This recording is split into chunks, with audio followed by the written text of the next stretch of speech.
السلام علیکم ورحمۃ اللہ وبرکاتہ۔ اللہم صلی علی محمد وعلی آل محمد صلی اللہ علیہ وآلہ وسلم۔ درود السلام وہ نور ہے جو دلوں کو اندھیروں کو چیر دیتا ہے، وہ تعلق ہے جو زمین کے مسائل کو آسمان کی رحمتوں سے جوڑ دیتا ہے، وہ صدا ہے جو بندہ بے بسی میں بیچتا ہے، رب کریم اپنی شان کے مطابق اس کا جواب عطا فرماتا ہے۔ یہی وجہ ہے کہ اہل دل ہمیشہ یہ کہتے آئے ہیں کہ جس نے درود السلام کو اپنی زندگی کا حصہ بنا لیا اس کے لیے بند دروازے بھی کھل جاتے ہیں اور مشکل راستے بھی آسان ہو جاتے ہیں۔ انہی درود السلام کی برکتوں میں سے ایک سچا اور ایمان کو تازہ کر دینے والا واقعہ مارجد النبوہ میں نقل ہوا ہے، جو آج بھی دلوں کو یقین اور امید کی دولت عطا کرتا ہے۔ تو ناظرین، بیان کیا جاتا ہے کہ ایک شخص سخت مالی تنگی میں مبتلا تھا، اس کے ذمے 500 درہم کا قرض تھا، مگر حالات اس قدر خراب تھے کہ اس قرض کی ادائیگی کا کوئی ذریعہ نظر نہیں آ رہا تھا۔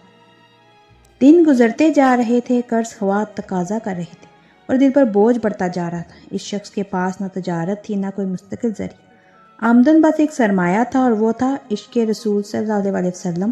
وہ کثرت سے درود و سلام پڑھتا، دن ہو یا رات، چلتے پھرتے اٹھتے بیٹھتے اس کی زبان پر آقا صلی اللہ علیہ وسلم کا ذکر جاری رہتا۔ ایک رات اسی فکر اور پریشانی کے عالم میں وہ سو گیا اور اللہ کے کرم سے اسے خواب میں نبی کریم صلی اللہ علیہ وسلم کی زیارت نصیب ہوئی۔ وہ بیان کرتا ہے کہ خواب میں آقا صلی اللہ علیہ وسلم نہایت شفقت اور محبت کے ساتھ جلوہ فرماتے۔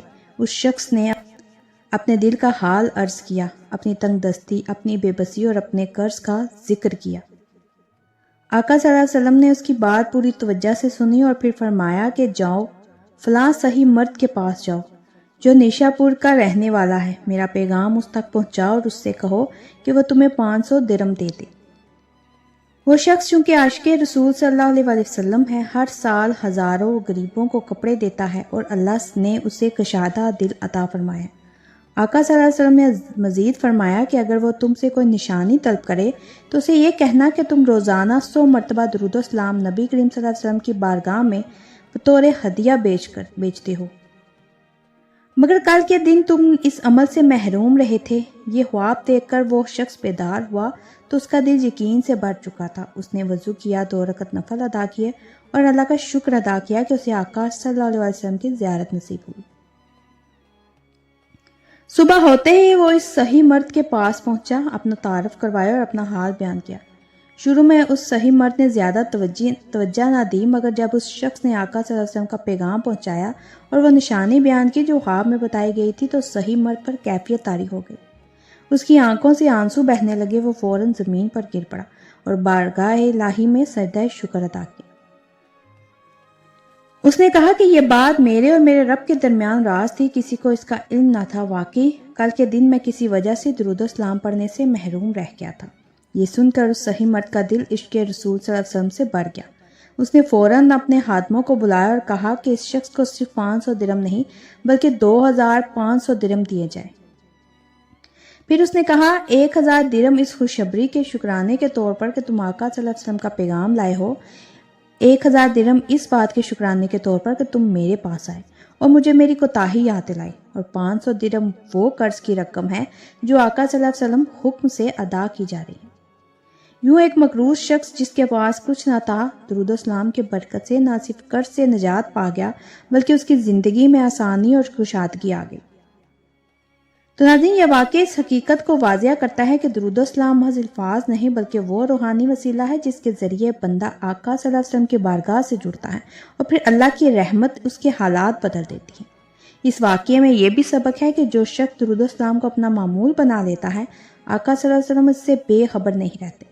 اس کی ادائیں، اس کا حال، اس کی محرومیاں سب بارگاہ رسالت میں پہنچتی ہیں۔ یہی وجہ ہے کہ اہل ایمان ہمیشہ یہ کہتے ہیں کہ قرض ہو یا تنگی، بیماری ہو یا پریشانی، دل کی بے چینی ہو یا رزق کی کمی، درود و سلام کو کثرت سے پڑھا جائے، کیونکہ یہ وہ عمل ہے جو اللہ کی رحمت کو متوجہ کرتا ہے۔ یہ واقعہ کوئی افسانہ نہیں بلکہ اہل علم کی کتابوں میں محفوظ ایک سچی روایت ہے جو ہمیں یہ پیغام دیتی ہے کہ اگر آج بھی کوئی شخص سچے دل سے درود و سلام کو اپنا لے، نبی کریم صلی اللہ علیہ وسلم سے تعلق جوڑ لے اور اللہ پر مکمل یقین رکھے، تو اس کے لیے بھی راستے کھل سکتے ہیں، قرض ادا ہونے کے اسباب پیدا ہو سکتے ہیں اور دل کو سکون نصیب ہو سکتا ہے۔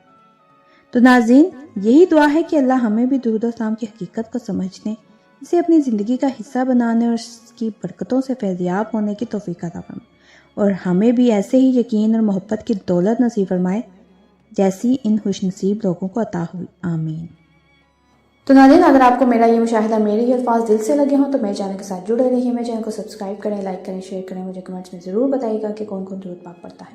ایک نئے مشاہدے کے ساتھ دوبارہ حاضر ہوں گی۔ جزاک اللہ۔